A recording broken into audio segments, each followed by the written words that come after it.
Hey guys, and welcome back to Napa, California. We're at Skyline Wilderness Park, bringing you action from the Top Shelf presented Wine Country Classic. We're going to be bringing you action from the 18 original holes up top and also from 9 holes on the 10th course. My name is Wright Mormon, and this is Holland Cole.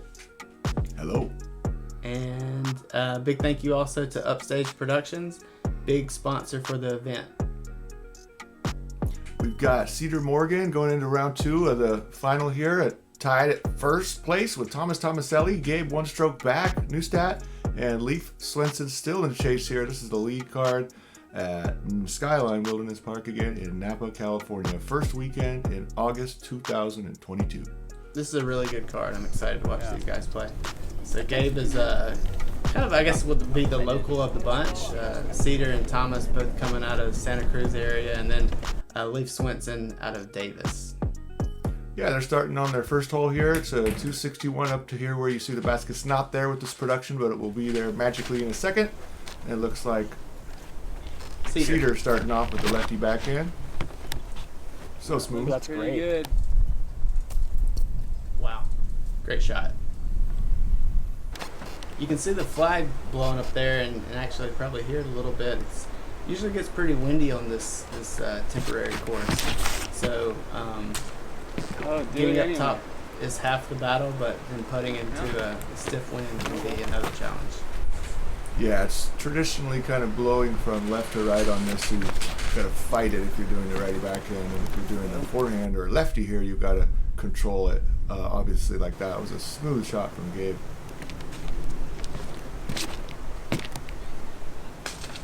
Leaf trying to follow suit. Comes up just sawed it off just a little bit inside. He may still have a look.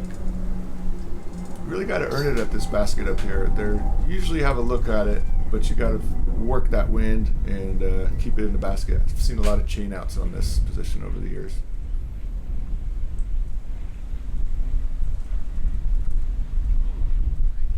Nice looking run. Nice punch right through the wind there.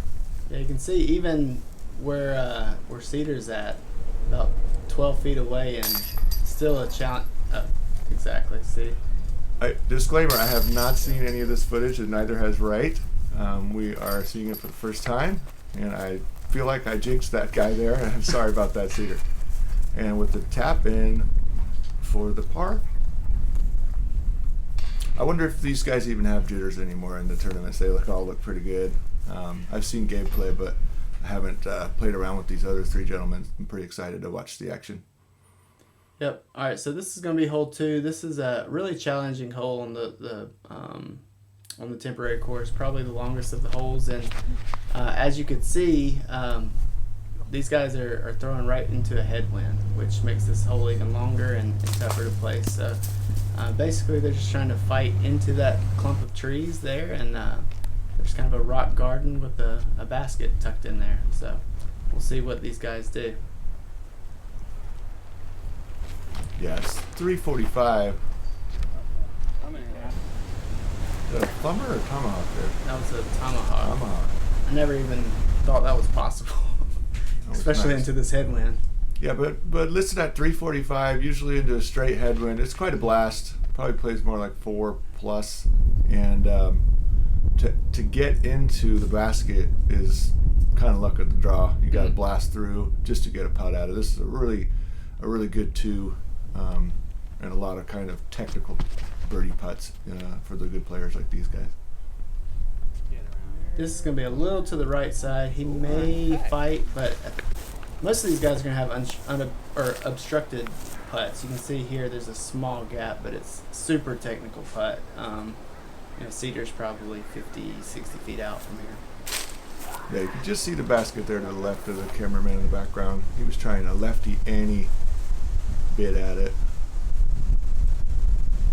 Oh, it's a nice little go there, but you'll take your 3 on this hole any day. As Holland said, the 2 is kind of a bonus birdie.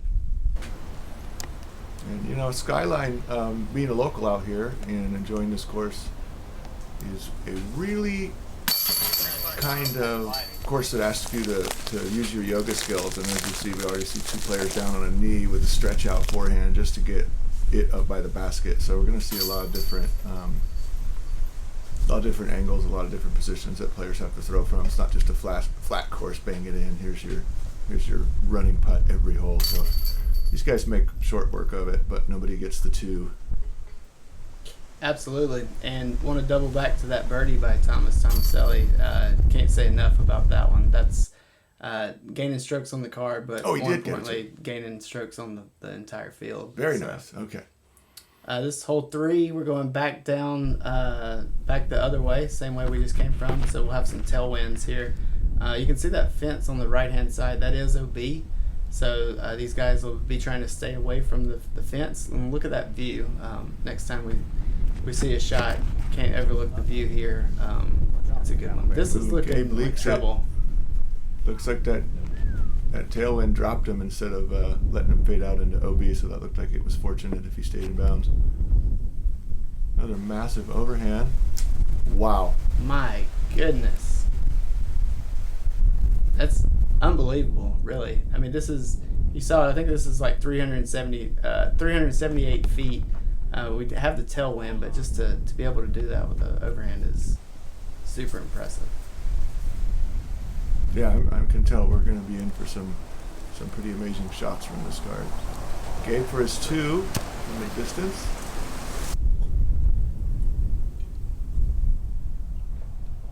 I find myself, wanting.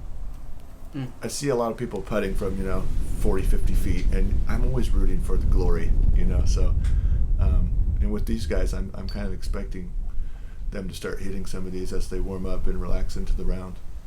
Yeah, disc golf is great in that way. I feel like no matter how stiff the competition is, like no one's ever mad to see like a disc go in the basket. Like it's cool, and you pull for everybody, and at the end of the day, the best player wins. But it's hard to root against someone to throw it in and make a good shot.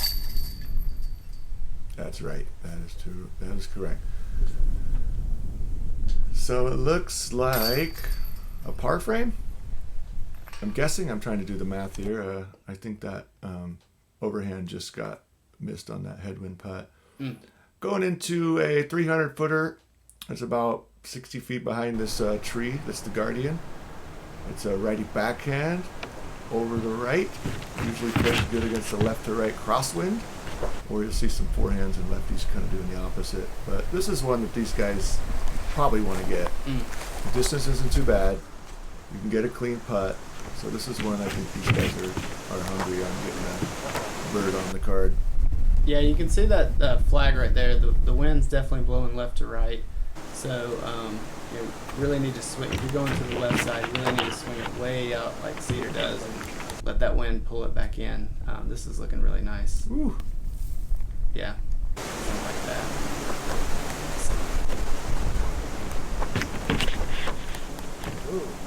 Looking tight. But he got through, so he'll have a putt. It'll be like about 60 feet, like Holland was saying.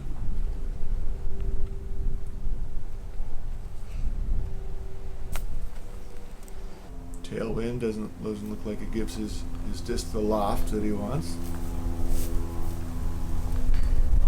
That's a good run by Thomas. Such great pace.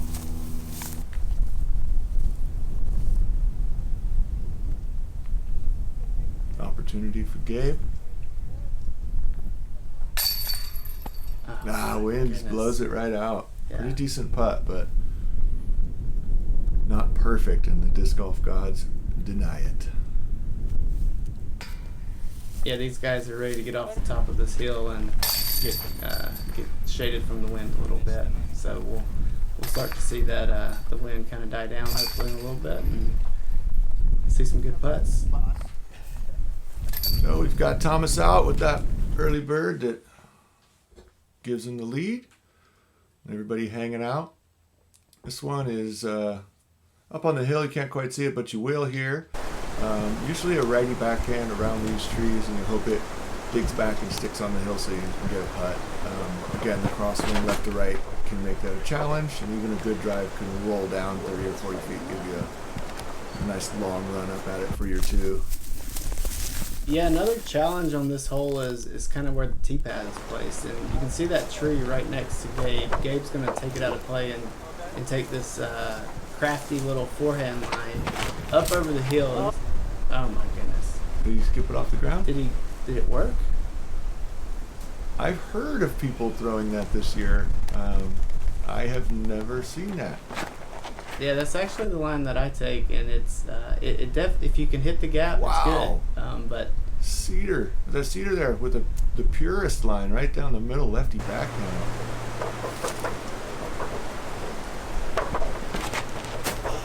Oh, yeah. Leaf goes right down the middle and gets a little sneaky. I think he might have turned it a little bit more than he was hoping, but he ends up with a good result. okay, these guys all taking different lines, and everything working out pretty decently there. Here's Leaf trying to capitalize on his luck a little bit. He'll be happy with the 3 after the tee shot. So a bit of survival golf going on here in the lead card. The video doesn't quite give it justice on the wind, and a very nice lefty backhand down the middle. Very impressive shot right there. Puts himself right where he wants to be with his wind at the back for the makeable putt. Cedar takes the bird. All right, and that takes us into hole 6. This is a nice little hole. You can see, obviously, we're on the side of a hill here, so you can maybe see the stake a little bit. That's where the basket will be. But a lot of these guys throwing forehands. Cedar's going to take the thumber line. It's kind of like a sidearm thumber almost.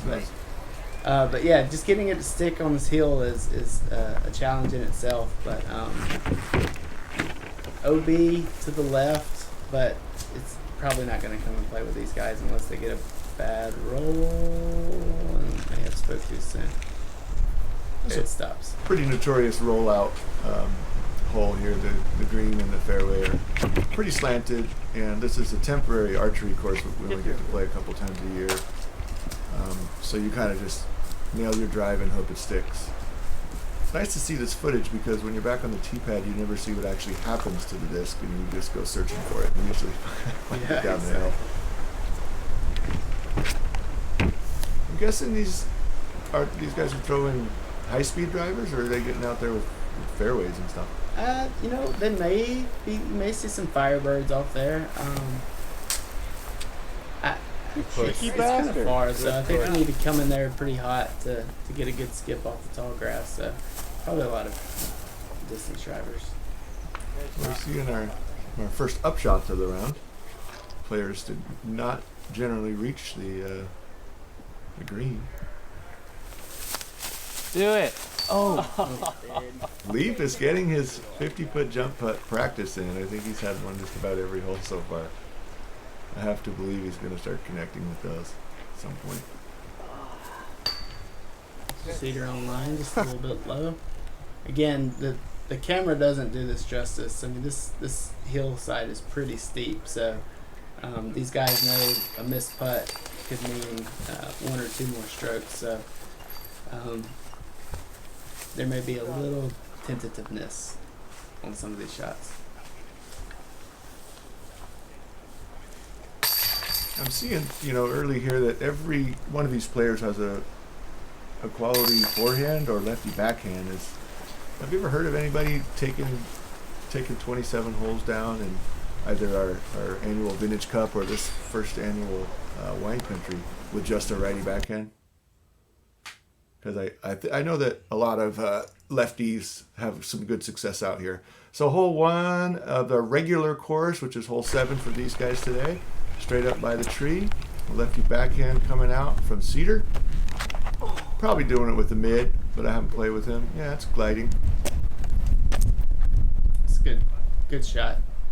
He'll have 25, 30 feet uphill.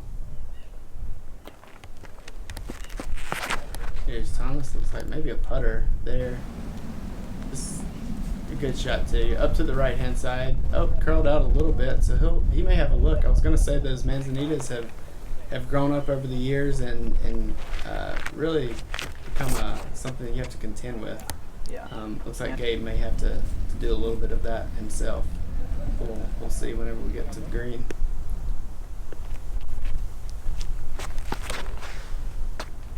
Yeah, Go in the basket. the high side of this basket Oh, I it's still see good. more and more players playing towards in recent years. Now that the manzanitas that protected have gotten a little bit higher, you can kind of putt under them again. A couple years ago, you were just locked up there.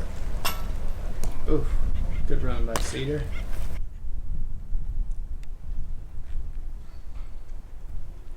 So you can see kind of behind this basket here, we had some recent excavation moves. So this used to be filled with olive trees, but in the near future we'll have some actual vineyards on the course in Napa. So not sure when that'll be, but come on out to Napa and at Skyline and come challenge yourself and see some pretty vineyards while you're playing a little disc golf. Yeah, it'd be very nice. And a little adult decision there from Gabe, who has played this hole before, and running it from back there can turn into quite a big number if you head up down towards the creek on your miss. So, still players warming up and showing a lot of respect for this course with the slope. So, everybody hanging around. Leaf still chasing that first bird. All right, this is hole 2 on the regular course, and says 253 feet. This is kind of the standard position, right in the middle. So you see that tree right in front of the basket that these players will have to contend with, but most of them will be playing up the left side, trying to come right into the basket. Nice shot. That's a great shot. Anywhere up by that guardian tree that blocks the basket, and you're looking at a nice little putt. Obviously, that's ideal.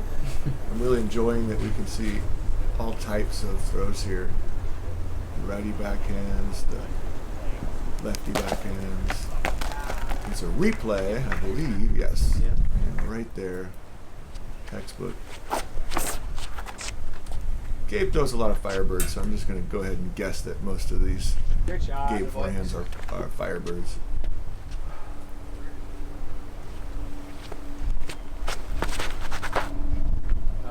Okay. All right, so great shots by everybody. I think everyone's in the circle, so hopefully get a look at a star frame. Sit. Don't be like that. Classic Napa roller. In years past, that could have gone even worse because the tree fell down and we have a bunch of sticks there to stop it. But Leaf keeping a positive attitude early in this round, trying to get things going. Yeah, that kind of brings me to the point of the Whine Country Classic. So you may have noticed that Whine was spelled a little differently for this tournament, and that's because of these rolls. Some of them can turn into some bad days for disc golfers. So that's the reason for the spelling, and but, hopefully these players can keep it together and avoid any of that whining throughout the round. Yeah, that's a term that goes back years with our club. Some people do not like this course. As you can see, Leaf landed his drive in the circle, had to straddle from a knee, didn't have a look at it. So going into hole number 9, this is going to be the end of our part 1, 1 through 9 coverage. And this is in a shorter position, and this is one that you feel pretty comfortable with when you're tuned up and hunting for the birds. So let's hope these guys get some good drives off. Wow, really sat down. That's usually a good skip and gets up to the basket. Looked like a good drive with kind of a bad result. Thomas kind of doing the same thing there. They'll both be looking at 25, 30-foot putts. Looks like maybe some right to left wind is pushing those down a little bit. They're not getting much movement after contact. Yeah, I think you're right. See if Leaf can make the adjustment and push it up higher and over to the There right. you go. It looks There's like the height. Yeah, the height. That's right on it. Needed the height. But you know, you're going to convince yourself that you're going to make this putt when you get up here. Another good putt, bad result. Dead center headband.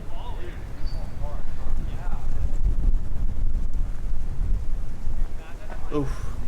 I was gonna say, don't be fooled by this green. It looks like a close basket, but just beyond that basket is a complete drop off. So these guys have somewhat scary putt right there. You can see that one just stays a little close. So Gabe's happy about that. And we just want to thank everybody involved for helping this first annual Wine Country Classic happen. Jesse Panetta was the tournament director. He ran a really smooth, wonderful tournament. Got a lot of love for disc golf. Got taco trucks out there for everybody. And big ups to Upstage Productions.